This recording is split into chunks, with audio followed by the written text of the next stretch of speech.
Gemma, thank you very much indeed for that. We'll be going back to Waterford in just a second because residential property prices rose by 8.6% nationally in the year to the end of June. That's according to new data today from the CSO. Estate agents expect property prices nationally to increase by an average of 4.5% over the next 12 months, which is higher than anticipated previously. Joining me now for a snapshot of the market across Ireland is owner of Liberty Blue Estate Agents in Waterford, that's Regina Mangan, owner of Delappe Estate Agents in Dublin, David Brock, and the owner of Colleran Auctioneers based in Galway, Don Colleran. You're all very welcome to the programme. Let's start in the west. Don Colleran, what's the market like there? It depends whether you're a buyer or a seller, Cormac. If you're a seller, it's a very, very good time to be selling. If you're buying, and particularly if you're a first-time buyer, it's extremely difficult and extremely stressful. Are there many cash buyers? I heard you mention that earlier on, and it depends what people call cash. Cash is often used for the term where you're loan approved. You mightn't necessarily be cash, but you have your letter of approval, and people are often calling that cash. But pure cash, no. There are a few that maybe have had an inheritance. A lot of our clients now are planning ahead, and rather than waiting to die, they're gifting to their children while they're alive, and proper estate planning. So we're seeing some of that. And we're seeing some maybe couples in their mid-30s have share options from companies they work with. So that's the closest we'd come to cash. Is it easy for first-time buyers in Galway, Don? Impossible. Absolutely. I don't know how they do it. It's so difficult. And particularly if you're single, it's next to impossible. And what's the average price of a house in Galway? You're very lucky now if you can get a 3-bedroom semi-detached for less than 380, and a 4-bedroom is over 400. Wow. So who's buying that? What kind of a buyer is rocking up to buy those? Is nobody on their own, is there? Very few. I had a young girl, I congratulated her there just before Christmas. She bought a fabulous house off us down there in Henry Street, and I said it to her. When I started in this business over 40 years ago, Cormac, the average first-time buyer was 25. I'm now, the average first-time buyer, it says, around 35, and that's having a huge impact on our community. When people are delaying that decision, they're delaying starting families, they're delaying having children by 10 years, it's going to have a huge, they're taking out 30-year mortgages as well now. Yeah. So it's going to have a huge long-term effect on everybody. Okay, stay with me, Don Colleran in Galway. I'm going to move to Dublin now. David Brock, the owner of Delappe Estate Agents. You're very welcome to the programme. What's the average house price in Dublin or where you operate mostly? Well, we've an estate agency within the Canal Ring in Dublin 8, and you're looking at about 400 grand for a 2-bed, a house or apartment, and over 500 grand for 3 beds. Okay, 500 grand, $500,000 for a 3-bed. Yeah. Okay. And some of them could need renovation as well. Okay, let me ask you the same question. Is the cash, because I've heard of cash buyers, is that a Dublin phenomenon? No, like what the Galway agent said there was absolutely spot on. A lot of people say, I'm a cash buyer, and when you get the proof of funds, you realise that they're loan approved. There's very few cash buyers, and the only cash buyers we can see is possibly when a parent is involved. Okay. What about people buying from overseas or companies buying? Have you seen much of that? Yeah, there's a bit of that going on. There are large funds, and I don't really understand how they operate, and they kind of ebb and flow in the market. And particularly last year, they're outbidding a lot of first-time buyers. Are they? How do you know they're large funds? Who's the interface with you, David? Well, they'd have an Irish company, if you like, acquiring property on their behalf. Okay, so and the fund that were acquiring a lot of property last year were from Singapore.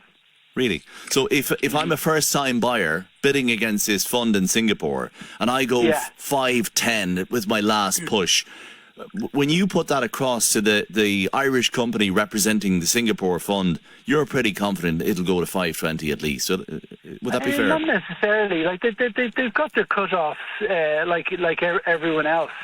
So it doesn't always work that way. But they're another player, and they were driving up the prices, but they've fallen off a little bit this year. But the prices remain high. Okay. Stay with me, David, as well, if you don't mind. I'm going to head to Waterford now. Regina Mangan is owner of Liberty Blue Estate Agents in Waterford. What's the market like there, Regina? You're very welcome as well. Thank you, Cormac. The market is very much similar to the market in Dublin and Galway, just like John and David spoke about. It's very, very difficult for buyers right now because it's a hugely competitive market. There's like multiple buyers for a small proportion of properties. So it is stressful for them, and obviously it's a very good time for sellers. Yeah, indeed. That question I asked at the very start, I'd love to know if all vendors want the very best price, the highest price for their property, or do they ever stipulate the type of buyer they want, Regina? Rarely do sellers specify the type of buyer that they want. We did have one person who said under no circumstances did they want to sell their house to an investor. Look, investors really account for a very small proportion of purchases now. And what we have seen, which is a huge shift in buying habits, we're seeing apartments that were rented out that are now being bought by homeowners. So, for example, 2-bed apartment that went on the market at 180, selling anything up to 20% above the normal price, I suppose, in the past, and homeowners buying them because they can't get homes. Okay. Huge shift. Yeah, that is a big shift. A texter says, do agents think that sellers will favour families over people with no children, or do they stay out of the decision-making altogether, Regina? It's the only asset that somebody will sell in Ireland, and that's a very important thing to remember. And most people selling have a forward on journey that they have to plan for. All of our clients, they're selling the property to buy another property, and in many cases, if people have equity in the home, it is their nest egg for their autumn years. So it's really important. It's the only opportunity that they have. They're not big vulture funds or anything like that. And our job as agents is to get the best price for the seller. And at the end of the day, the market decides. It's not the agent, it's not the vendor. And the market has spoken, and the issue here that we have is that the supply is so thin and 60% down on pre-COVID numbers. And so this is the issue. And do you know of big projects in Waterford that will increase supply over the next 12 months or so, or what's it like? Yeah, we're selling affordable home scheme in Summerfields. We have 44 homes sold in the last few months. And it means now that somebody can buy a 300,000 home for anything from 210,000 because the government take an equity stake in the home. And interestingly, I was only speaking to a buyer this morning who was paying 1,400 on rent, and his mortgage is now going to be 922 euros. So it's for him. It used to be the case that rent was a lot cheaper. And people sometimes forget that. Can I ask you what the average price of a house in Waterford is? I mean, we have 380 in Galway, 500 in Dublin. What is it in Waterford? So in the city, it's anywhere between 3 and 330 for a 3-bed semi-deep. But you could buy a really nice house in a nice country village such as Portlaoise Hill between 210 and 250. So you could buy 2 houses in Waterford for the price of one in Dublin, basically. Yeah. Can I go back to Galway for a second? Because a listener, Don, asked about bidding and the bidding process, and they asked about the sealed envelope bid. That you put your best offer in an envelope and you give it to the estate agent, and whoever is highest wins. I mean, should that happen instead of the over and back higher bid that we have here? I can't see what that's going to resolve, Cormac. The problem isn't the bidding method. The problem is, which David and Regina have alluded to there, is the supply. And just following up on something Regina said there, I think a lot of buyers find that once they do get their foot on the property ladder, it is often the case that their mortgage is less than the rent that we were paying. And I think we need to look at the lending model, because this isn't being taken into consideration. People are often paying over $2,000 a month for rented accommodation. Their mortgages would be less than that. But yet the lenders aren't really looking at that or considering their ability to continue to pay the rent and maybe their ability to continue to pay a mortgage. So the bidding method of transparency is very, very important. Having a closed envelope, I think people would be complaining that there was no transparency there. And it's not the bidding is the problem, it's the supply. Well, maybe there's a few problems in one way. A listener says, just as you speak to 51551, I think the closed envelope bid would be closer to the asking price rather than way over, as is frequently the case now. And it is very often, I know from talking to people who are trying to buy a house anecdotally, that houses in Dublin anyway are going way, way over the asking price. Yeah, well, I'll be able to answer that question with certainty if you ring me tomorrow afternoon. We have a property there on Chantal Road. It's for sale by private tender at 12 o'clock tomorrow. Now, private tender is a sealed envelope. You put your figure on it and you send it in. I can guarantee you there'll be a huge difference in those bids, and the person who buys it will probably have paid considerably more than the second bidder. So you're going to have, then that property will be registered at that huge price, and the next person is expected to pay the same for the joining property that comes on the market a few months later. I see a lot of flaws with the sealed envelope process. David Broca in Dublin, are prices, as I say, anecdotally, are they going way over the asking price? Are bids? Often they are. That's the challenge we face.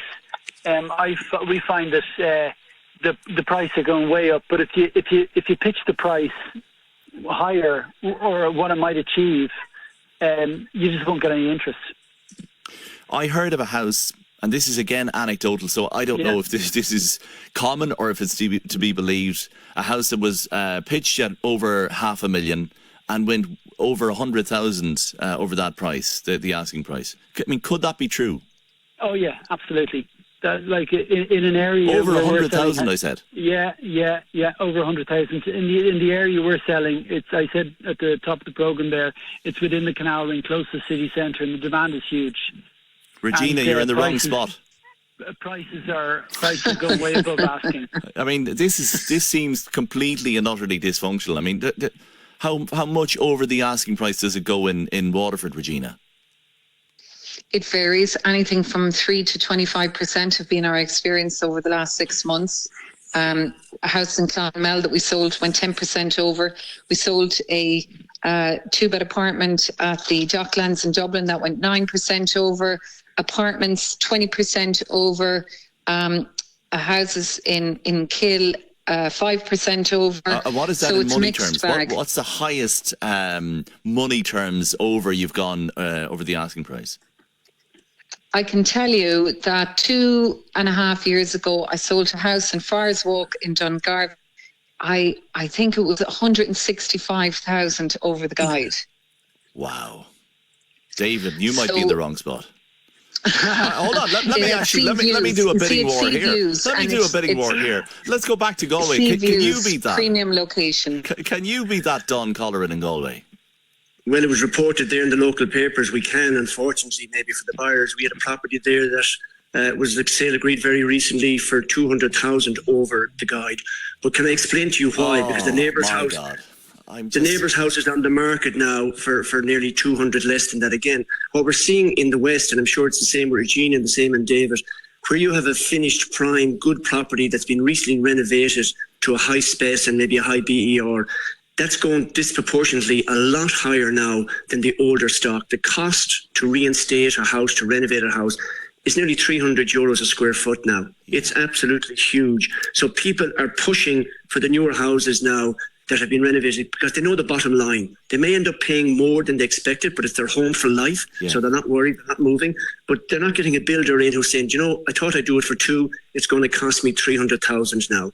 And they're trying to avoid that problem. Do you know, but the fear I had, friends, would be that you tell me real stories from the market, and it's actually deflating me, if I'm being brutally honest, what you're telling me. And also by text to 51551. Wait till you hear this. My son is trying to buy a house in Dublin. All the houses he bid on went over 100,000. Over the asking price, maybe, is a listener is what they're saying there. A house in Dublin for 495 went for 595, says listener. Another, I lived in Scotland for 15 years and the closed bid system really works. Catherine, David Brock, can you answer this one? Catherine by email says the estate agent is working for the vendor. Is that right? Oh yeah, absolutely. Yeah, the estate agent works for the vendor, and our role is to get the best possible price. But what about fairness then? Oh we try and be as fair as possible. Like we've an open bidding platform that everyone can see, and so it's completely transparent. Okay. Look, it's a great time to be a vendor, as Dawn said at the very start. It must be a great time to be an estate agent or an auctioneer as well. More power to you, I suppose. You're in the market for a while, and you're reputable operators in the market, which is why we're talking to you. Don Colleran in Galway, Regina Mangan in Waterford, and David Brock in Dublin. Thank you very much indeed for joining us on the programme and giving it as you see it in the market. 51551 for your texts.